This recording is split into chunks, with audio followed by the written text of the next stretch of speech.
नहीं चाहिए। बाप से बिछुड़वा दी, बच्चे से नहीं मिलने दी रे बाप रे बाप। कुछ नहीं बोल पाया बच्चा। जो हुआ है ना, कानून व्यवस्था, ये अपने लॉ की व्यवस्था इतनी कैसा उसको भीतर से तोड़ दिया। मैं तो अपने बच्चा को मानता हूँ, मेरा बच्चा शहीद हुआ है इसके हम लिए। दोनों का बुढ़ापे का सहारा था, छोड़ के चले गए। बहुत परेशान करेंगे, बहुत परेशान करेंगे मेरे बच्चे को। कोई 5 लाख, कोई 10 लाख, मेरे बच्चे को। Everything in the system is for women, not for men. Every laws in India are for women, not for men. India का सिस्टम ऐसा है, इंडिया का कानून ऐसा है कि जिसमें ऐसा दिखाया जाता है कि लड़कियां ही प्रताड़ित की गई हैं। ऐसा क्यों? लड़के प्रताड़ित नहीं हो सकते क्या? एक बार भी, सिंगल बार भी एक बार वो मेरे से डिस्कस किया होता या पापा से डिस्कस किया होता तो आई गेस कि मैं उसको यहाँ से निकाल के लेके गया होता। बच्चा को टॉर्चर किया, हम लोग को भी टॉर्चर किया, पर मेरा एग्रीकल्चर बच्चा कॉलेज है पूसा, मेरा उसी के बच्चा नाम पर अपने है, वही ऊपर हमारा सब हम लोग लेके के एरिया में अपना मेरा बच्चा सब बर्दाश्त किया, हम लोग को भी नहीं सहने दिया। अपना कष्ट अपने झेलता रहा, अंदर ही अंदर घुट गया, एकदम बर्दाश्त से बाजुल कर दी। मेरा बच्चा एकदम अंदर से टूट गया था रे बाप रे बाप। मेरा बच्चा अंदर से बिल्कुल टूट गया था। इतना टॉर्चर हुआ मेरा बच्चा कि टूट गया एकदम अंदर से। अभी मीडिया का ही दे रहा है क्या? बस लाश कहाँ मेरा बच्चा अंदर से बिल्कुल छोड़े तब टूट ना, गया। आपके बेटा आपको कुछ बताए थे क्या हुआ था और हो क्या रहा था सर? क्यों ऐसा डिसीजन लिए है? हमारा बेटा हमको कहता था कि पापा हम जाते हैं कोर्ट में तो हमारे पास हमको जो है सो पूरा जस्टिस नहीं मिलता है। वहाँ हर आदमी हमको जो है सो कानून व्यवस्था के अंतर्गत कोई काम नहीं होता है, और ये नियम से चलने वाला, कानून से चलने वाला आदमी था, लेकिन ये कभी भी जो है सो वहाँ की कानून व्यवस्था को एकदम मानता था कि एकदम खत्म है। सही है सर। क्या क्या बताए थे सर आपके बेटा? इससे पहले आपकी जो बात हुई थी, कब बात हुई थी और क्या हुआ क्या था? मार्च के महीना में वो गया था। मार्च के महीना के बाद जब आया ना तो कहा कि पापा वहाँ का जो मीडिएशन का जो जज हैं, चाहे जो भी लोग है, वकील है, चाहे जज है, जो भी है, वो वहाँ के कानून व्यवस्था जो लॉ है अपने भारत का, उस लॉ से नहीं चलता है। लोग उस लॉ को मानता ही नहीं है। जो ये बता रहा था कि इस धारा में ये लॉ होना चाहिए, तो वो उसको हाई कोर्ट के, सुप्रीम कोर्ट के लॉ को भी नहीं मानता था। क्या बोले थे आपके बेटा आपको? उनको हो क्या रहा था? उनको कुछ नहीं, उनको तो 40 बार बेंगलोर, कम से कम 40 बार गया होगा बेंगलोर से जौनपुर, और माने इतनी धारा उस पर, एक खत्म हो जाता था केस तो दूसरा लगा देती थी। इस बात के कारण जो है तो भीतर से फ्रस्ट्रेट था, लेकिन हम लोग को महसूस नहीं होने दिया कि क्या है नहीं है। एकाएक हम लोग को खबर गई है कि वो अपना पूरा मेल वगैरह हमारे छोटे लड़के को रात में किया है 1:30 बजे 2 बजे, हमारे पास 3 बजे उसका फ़ोन आया है। उसके बाद हम लोग कैसे कैसे करके वहाँ से पटना आए हैं, एयरपोर्ट पटना से बेंगलोर पहुँचे 4 बजे शाम में। मतलब सर आप जानते हैं कि उनके फैमिली कुछ जो अपने वाइफ के ऊपर और उनके फैमिली के ऊपर जो इल्ज़ाम लगाए हैं, सच है वो सारे? एकदम 100% सच है, 100% सच है। उसमें एक आध इल्ज़ाम छूट गया हो तो भले ही, लेकिन जितना इल्ज़ाम वो को याद होगा उतना लगाया हो तो एकदम सही है। मतलब आपके बेटा हेरासमेंट हो रहा बहुत था? हेरासमेंट था उसके साथ। हमारी वाइफ 4 महीना रही है, इसको डायबिटीज नहीं थी। वहाँ के टेंशन को देख के वो देखती थी, वहाँ की जो स्थिति है उसको देख करके इसको डायबिटीज हो गई। मतलब आपके बेटे के अतुल के साथ रहती थी? हाँ, नहीं गई थी, उसको प्रेग्नेंट थी तो हमारी वाइफ को हमने भेजा था। अकेले हम रहते थे वहाँ बिहार में, इसको भेजा था कि वहाँ पर मदद करना है बहू की। वहाँ का जो देखती थी ना, उसका जो आचार विचार, इसको देख करके थोड़ा सा इसको भी बहुत टेंशन होता था, लेकिन ये बोलती नहीं थी। हमारे लड़के को अब कितना टेंशन होता होगा हम नहीं बता सकते। From the 8 months after separation, they filed a divorce case against him, and a lot of charges against him were charged in different acts and different acts and different sections. even not only on my brother, even even on me, even on my old parents, all of them get all of them were charged against the dowry and all. Many type of cases were there. So basically I want to tell you that these everything in the system is for women, not for men. Every laws in India are for women, not for men. Why is it so? My question is this only, and my brother fought for this, and he left us by hanging himself. And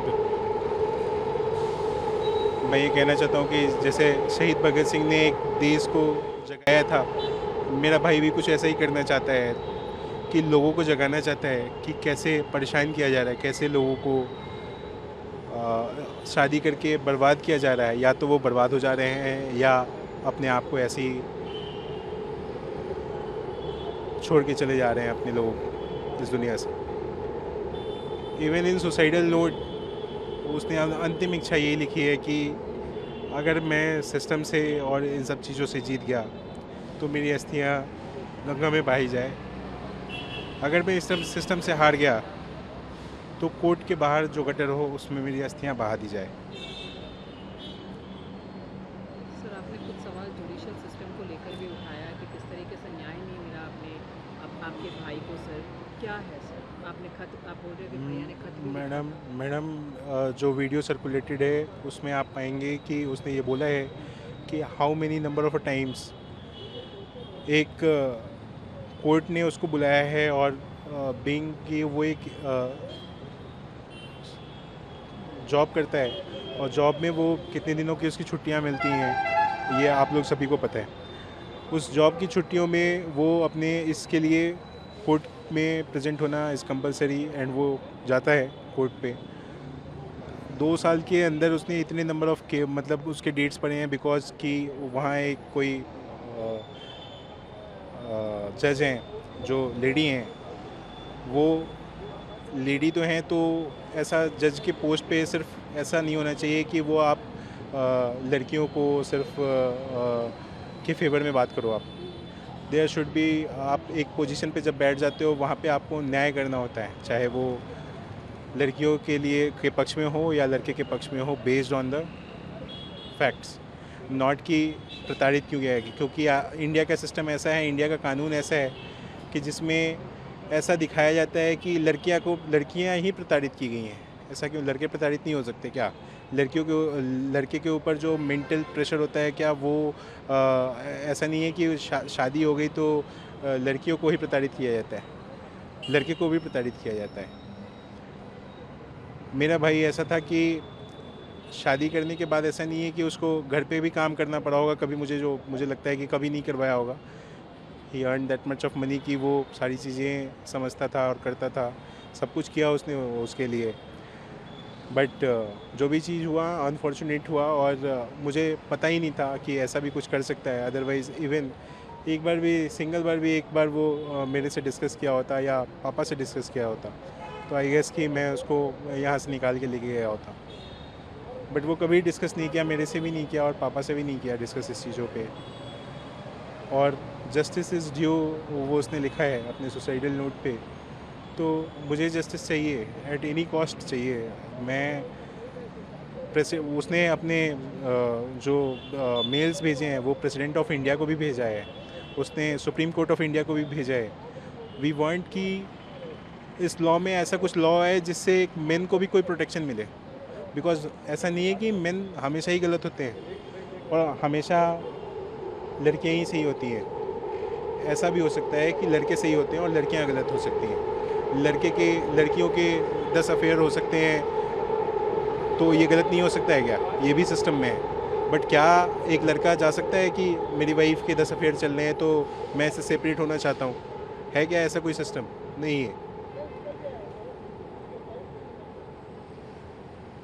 ऐसा कोई कानून नहीं है जिसमें लड़के जाके अपनी help मांग सकें किसी से। हर जगह वो आपको बताया जाता है कि लड़कियां ही सबसे दया पात्र हैं, सबसे सब कुछ है।